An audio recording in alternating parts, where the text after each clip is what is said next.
शेतकरी खरीप पूर्व मशागतीच्या कामात व्यस्त आहे.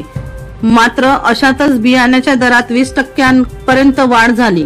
मका, ज्वारी, मूग बियाण्याच्या किमतीत गेल्या वर्षीच्या तुलनेत 250 ते 400 रुपयापर्यंत वाढ झाली आहे.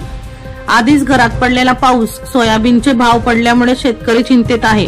यात रासायनिक खताचेही दर गगनाला भिडले आहे. यातच आता बियाण्याचे दर वाढल्यामुळे शेतकऱ्यांचे खरीपाचे बजेट पूर्णपणे कोलमडले आहे.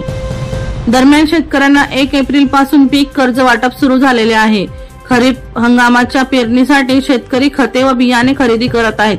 यंदा खताच्या पोटॅश वगळता रासायनिक खताच्या किमतीत फारशी दरवाढ झालेली नाही.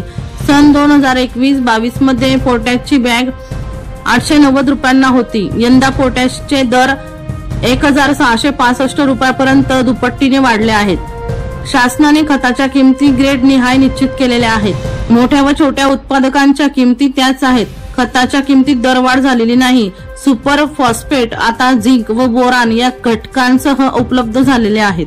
दीपक राठोड यांचा रिपोर्ट DR न्यूज जळगाव.